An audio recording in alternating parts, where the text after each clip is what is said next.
ఆషాఢ మాసం సందర్భంగా మన కాసం ఫ్యాషన్స్ కిలో చీరలు కొనండి, అరకిలో చీరలు ఉచితంగా పొందండి.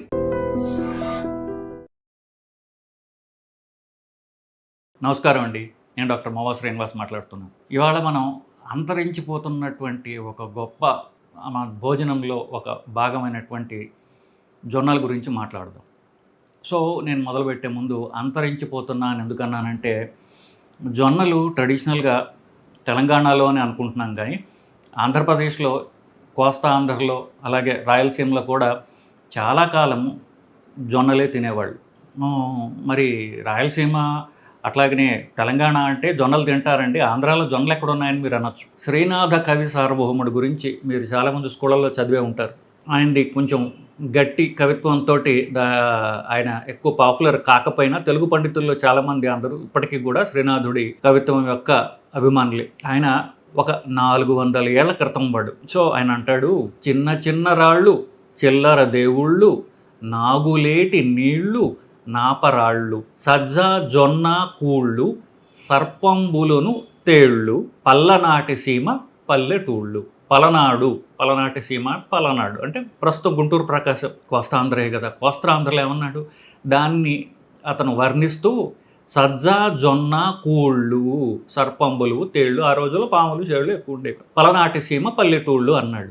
ఈ రోజుకి నేషనల్ ఇన్స్టిట్యూట్ ఆఫ్ న్యూట్రిషన్ వాళ్ళు ఇచ్చినటువంటి బెస్ట్ డైట్ ప్రాక్టీసెస్లో టేబుల్ నెంబర్ 6 అనేటటువంటిది మీకు ఇంటర్నెట్లో దొరుకుతుంది. అన్నిటికంటే లోయెస్ట్ క్యాలరీస్ సజ్జలు, బాజ్రా. తర్వాత పొజిషన్లో ఉంది జొన్నలు.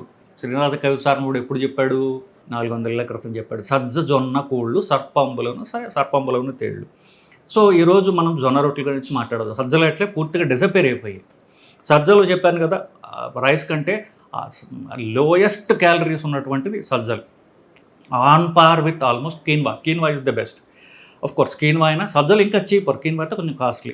కమింగ్ బ్యాక్ టు జొన్నలు, ఇవాళ మనం జొన్నల గురించి మాట్లాడదాం. తెలంగాణలో ఈ రోజు కూడా జొన్న రొట్టెలు లేకపోతే జొన్న గటక అంటారు, ఇవి తినడం అనేది ఇప్పటికీ పరిపాటి. పల్లెటూళ్ళల్లో నేను వారానికి ఒకసారి పల్లెటూళ్ళకి వెళ్తుంటాను నా పేషెంట్లు చూడటానికి. సో దానిలో చూస్తుంటా, అక్కడ జొన్న రొట్టెలు దొరుకుతాయి కానీ హైదరాబాద్లో దొరకవు. హైదరాబాద్లో, తెలంగాణలో పల్లెటూళ్ళ నుంచి హైదరాబాద్కి వచ్చే వాళ్ళ తిండి తిప్పలన్నీ మారిపోయాయి. ఇక్కడ వచ్చి అన్నం తినడం మొదలెట్టారు. ఆంధ్ర వెళ్తే పూర్తిగా అంతరించిపోయింది. ఆంధ్రలో అసలు 3 పూట్ల రైస్ తినడం తప్ప ఆయన అన్నట్టుగా సజ్జలు జొన్నలు పూర్తిగా అంతరించిపోయాయి. సజ్జల జొన్న దొరకడం కూడా కష్టమే. రాయలసీమలో కొంతవరకు ఇంకా రాగులు, అలాగే సజ్జలు జొన్నలు రాయలసీమ కూడా తింటున్నారు. అంటే రియల్ పల్లెటూళ్ళల్లో ఏదైతే ఉందో వాళ్ళ తినేటటువంటి తిండి ఈ రోజుకి అన్నిటికంటే క్యాలరీస్ తక్కువ ఉన్నది కాబట్టి పల్లెటూళ్ళల్లో వాళ్ళు ఇంకా ఆరోగ్యవంతంగా ఉంటున్నారు. ఇన్ఫ్యాక్ట్ 2 రోజుల క్రితం నేను ఒక హై బీపీ మీద కాన్ఫరెన్స్లో మాట్లాడాల్సి వచ్చింది. దాని గురించి భారతదేశంలో స్టాటిస్టిక్స్ తీయగా భారతదేశంలో 3 వంతుల మంది బీపీ వ్యాధిగ్రస్తులు. వాళ్ళలో 30% పల్లెటూళ్ళలో ఉంటే 40-45% మంది సిటీల్లో ఉన్న వాళ్ళకి హై బీపీ ఉంది. సో ఈ తిండి మారటం వల్ల కాదా, స్ట్రెస్ మారటం వల్ల కాదా? ఇప్పుడు పల్లెటూళ్ళల్లో వాళ్ళకి ఉన్న అలవాట్లలో తిండి తీసేస్తే సిగరెట్లు, బీడీలు ఇట్లాంటి వాళ్ళు తాగుతారు. ఇక్కడ వీళ్ళు తాగుతున్నారు, వాళ్ళ చుట్టాలు బీడీలు తాగితే వీళ్ళు సిగరెట్లు తాగుతున్నారు. ఆల్కహాల్ వాళ్ళు తాగుతున్నారు, వాళ్ళు కళ్ళు సారా తాగితే వీళ్ళు కాస్ట్లీ ఆల్కహాల్ తాగుతున్నారు. మిగిలింది ఏంటి? తిండి మాత్రమే. సో ఆ తిండి పల్లెటూళ్ళల్లో ఈ రోజుకి కొంతవరకు ప్రిజర్వ్డ్ అయి ఉండడం వల్ల వాళ్ళు ఆరోగ్యవంతంగా ఉండగలుగుతున్నారు. ఈ స్ట్రెస్ అనండి, ఇవ్వండి అవి మైండ్కి సంబంధించినవి. స్ట్రెస్ ఉన్నవాడు పల్లెటూరులోని స్ట్రెస్గానే ఉంటాడు, సిటీలోని స్ట్రెస్గానే ఉంటాడు. స్ట్రెస్ గురించి కాదు, తిండి. సో ఆ తిండి మార్పిడి వలన ఈ సిటీల్లో, టౌన్స్లో ఎక్కువ వ్యాయామం కూడా లేకుండా బొజ్జలు పెరగడం, దాని నుంచి షుగర్లు, బీపీలు, హార్ట్ డిసీజెస్, కొలెస్ట్రాల్స్, రకరకాల. Coming back to the point, జొన్నలు. సో ఈ జొన్నలు అనేవి యాక్చువల్గా ఇప్పుడు హిస్టరీ కొంచెం ఇంకొక మొక్క అంటే ఆ తర్వాత హిస్టరీ ఆపేద్దాం. 3000 సంవత్సరాల క్రితం ఆఫ్రికా ఖండం నుంచి మన భారతదేశానికి వచ్చింది. 3000 సంవత్సరాల క్రితం ఆఫ్రికా ఖండంలో ఇథియోపియాలో ఉండేది. 1500 సంవత్సరాల క్రితము ఈ ట్రేడ్ రూట్స్లో వ్యాపారం ఎవరు చేసే వాళ్ళు ఉంటారు సరే, వాళ్ళు భారతదేశాన్ని తీసుకొచ్చారు. ఆల్మోస్ట్ ఆఫ్రికా ఖండాన్ని అయితే 3000 సంవత్సరాల నుంచి క్షామ నుంచి కాపాడుతున్నటువంటి అతి గొప్ప ఈ జొన్నల యొక్క మొక్క. ఎందుకు? ఎక్కువ నీళ్ళు అక్కర్లేదు, ఎడారిలో కూడా పండగలదు, అక్కడ వర్షాలు లేకపోయినా పండగలదు, ఎక్కువ కాలం నిల ఉండగలదు. ఒట్టి జొన్నలు అయితే సంవత్సరం దాకా నిల ఉంటాయట. అఫ్కోర్స్ ఇప్పుడు నేను కూడా అన్నం తిని పెరిగిన వాడిని చిన్నప్పటి నుంచి. సో జొన్నలు ఇవన్నీ ఇప్పుడు తింటున్నాం తప్ప అంతకుముందు జొన్నల గురించి నాకు తెలియదు. ఇకపోతే అది ఎంతో ఫైబర్ ఎక్కువ ఉన్నటువంటి అది ఒక గింజ.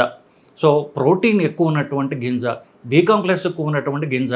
ప్రతి 2-3 ఆడవాళ్ళలో ఒకళ్ళు వచ్చి నోట్లో నాకు పుండ్లు వస్తున్నాయని చెప్తారు. దానికి కావాల్సిన ఏంటి? Vitamin B1, vitamin B6. B1, B6 పుష్కలంగా ఉన్నటువంటి గింజ ఏదైతే ఉంటే అది జొన్న.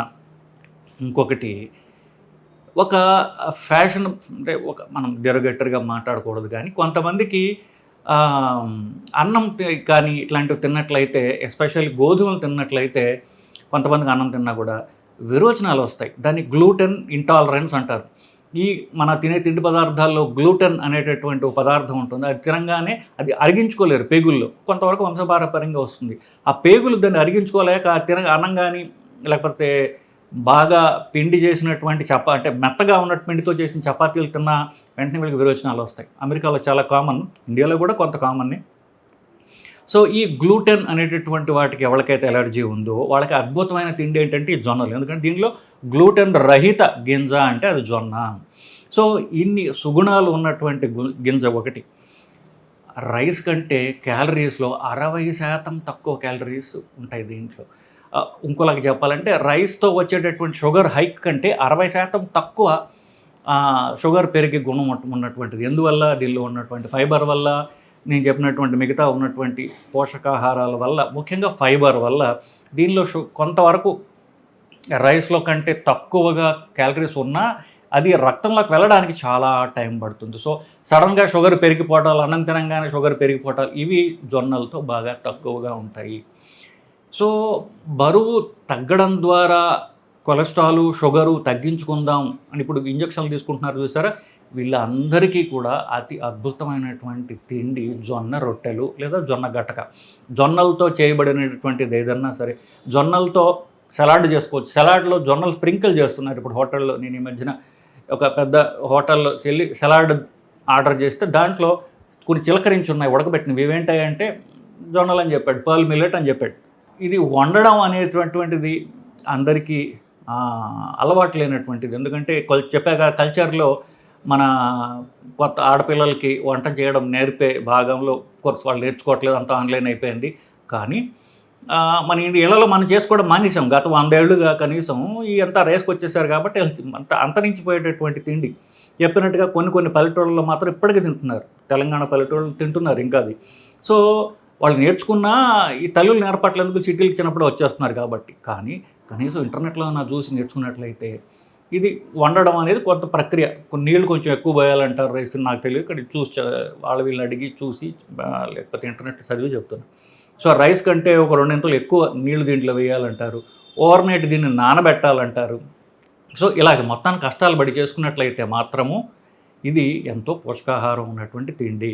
సో చివరికి రాగా నేను చెప్పేది ఏంటంటే, బరువు తగ్గాలనుకున్న వాళ్ళు ట్యాబ్లెట్లు లేకుండా కానీ, లేకపోతే ట్యాబ్లెట్లు వేసుకున్నా కూడా ట్యాబ్లెట్లకి ఆధారపడకుండా షుగర్ తగ్గించుకోవాలి, బరువు తగ్గించుకోవాలి, లేక బీపీ తగ్గాలి, కొలెస్ట్రాల్ తగ్గాలి అనుకునే అందరికీ కూడా జొన్న రొట్టెలు అనేది పరమ ఔషధము. కాబట్టి దయచేసి మీ భార్యలకి జొన్న రొట్టెలు చేయించడం ఎట్లా కనీసం యూట్యూబ్ వీడియోలు చూసైనా నేర్చుకుని మీకు వండమని చెప్పండి. బరువు తగ్గండి, ఆరోగ్యంగా ఉండండి. ఆల్రెడీ షుగర్ వ్యాధి, మధుమేహ వ్యాధి ఎవరికైతే ఉంటుందో వాళ్ళకి కొంతమందికి ఎక్కువ శాతం, కనీసం 50-60% మందికి స్టెంట్లు, బైపాస్లు ఆల్రెడీ అవి ఉండే అవకాశం ఉంది. వీళ్ళు ఈ ప్రొసీజర్ అయిపోయిన తర్వాత వాళ్ళు తీసుకోవాల్సినటువంటి జాగ్రత్తలు ఏమిటి అనేటటువంటిది మనం ఒక 5 నిమిషాలు డిస్కస్ చేద్దాం.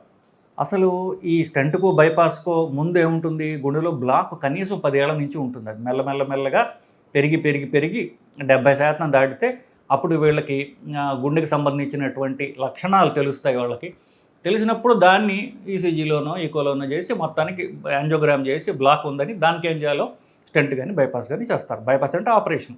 ఈ బ్లాక్ కదా, బ్లాక్ వల్ల వాళ్ళకి ప్రొసీజర్ అవసరం వచ్చింది. బ్లాక్ ప్రధానం.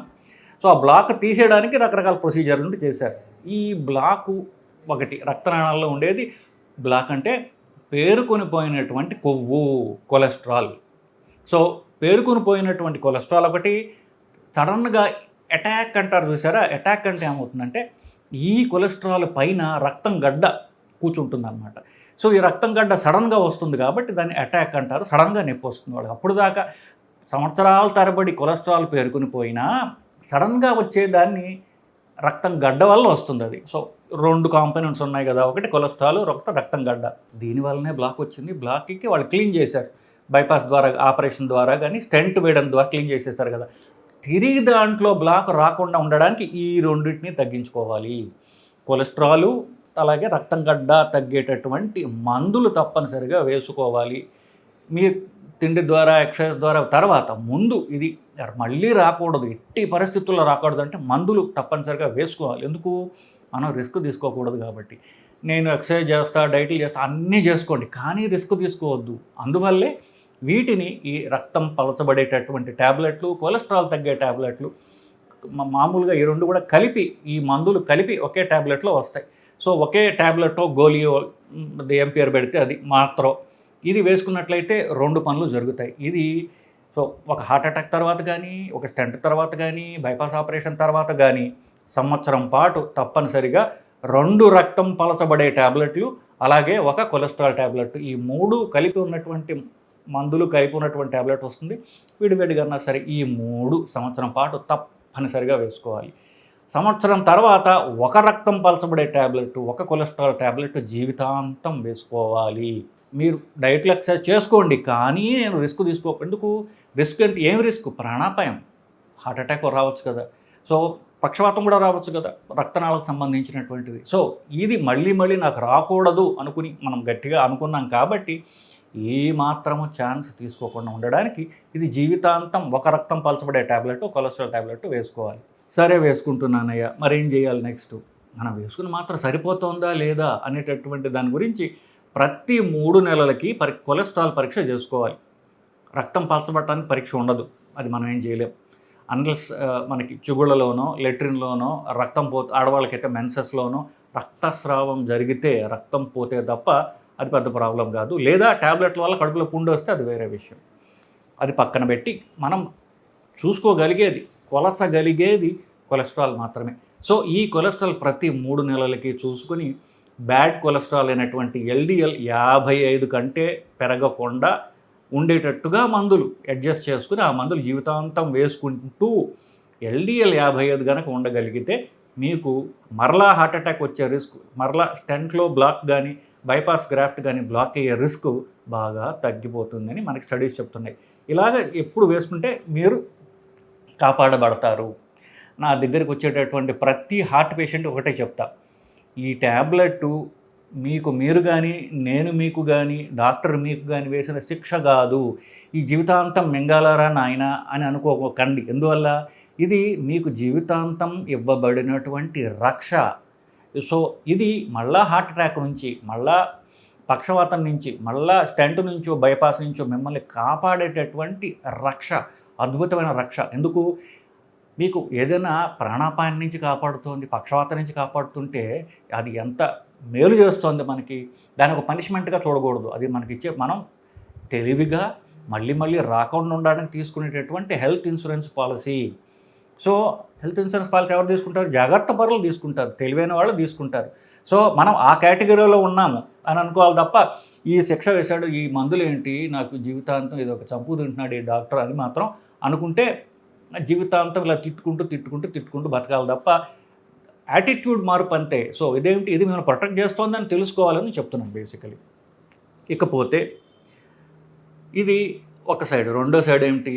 మందులతో పాటుగా బరువు తగ్గడానికి, కొలెస్ట్రాల్ తగ్గడానికి వ్యాయామం తప్పనిసరిగా చేయాలి, చేసి తీరాలి. చెప్తా, పూజ ఎంత నిష్టగా చేస్తారో అంత వ్యాయామం అంతే నిష్టగా చేయాలి.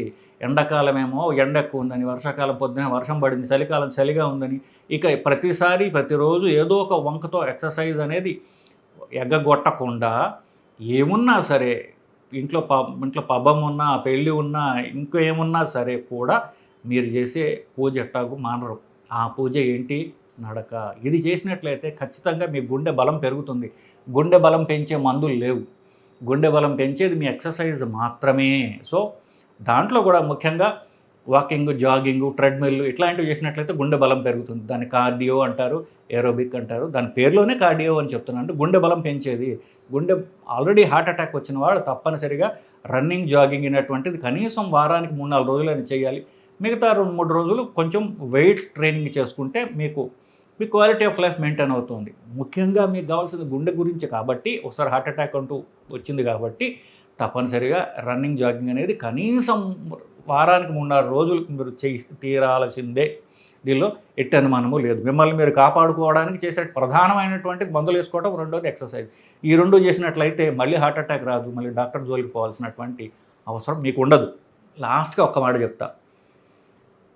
ప్రస్తుతం ఉన్నటువంటి టెక్నాలజీతో, లేటెస్ట్గా చేసిన టెక్నాలజీతో అయినా సరే కాలి రక్తనాళాలు, కాలిలో ఉన్నటువంటి సిరలు, వీన్స్ తీసి గుండెకి అటాక్ చేస్తారు. దాన్ని వీనస్ గ్రాఫ్ట్ అంటారు. ఈ వీనస్ గ్రాఫ్ట్ యొక్క లైఫ్ ఏదైతే ఉందో అది 8 నుంచి 10 సంవత్సరాలు మాత్రమే. ఇప్పటికీ కూడా 95% ఆపరేషన్లు కాలి నుంచి తీసినటువంటి వీన్ గుండెకు వేస్తున్నారు. అది మీరు ఎన్ని జాగ్రత్తలు తీసుకున్నా అది నార్మల్ గుండెకు ఉన్నటువంటి ఆర్టరీ కాదు కాబట్టి అది వీన్, సిరలు గుండె నుంచి కాలి నుంచి తీసి గుండెకు వేస్తున్నారు కాబట్టి దాని జనరల్ లైఫ్ 8 నుంచి 10 ఏళ్ళు. కాబట్టి ఒక 10 ఏళ్ళు అయితే మీ బైపాస్ ఆపరేషన్ అయ్యి దానికి సిటీ యాంజియోగ్రామ్ అనేటటువంటిది, యాంజియోగ్రామే సిటీ స్కాన్ ద్వారా యాంజియోగ్రామ్ చేసుకోవటం అనేది ప్రతి 10 సంవత్సరాలకి తప్పనిసరి.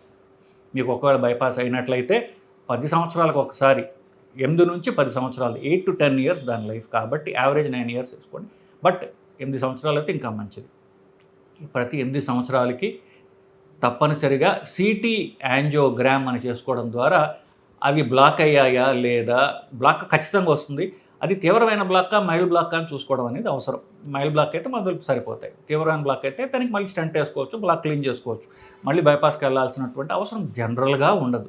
సో ఇదండి, షుగర్ ఉన్న వాళ్ళకి స్టంట్ కానీ బైపాస్ కానీ అయిన తర్వాత తెలుసుకోవాల్సిన విషయాలు, తీసుకోవాల్సిన జాగ్రత్తల గురించి ఇవాళ మనం మాట్లాడుకున్నాం. ఇది మీకు ఉపయోగపడిందని, భయపడకుండా జాగ్రత్త పడతారని నేను ఆశిస్తున్నానండి. నమస్కారం.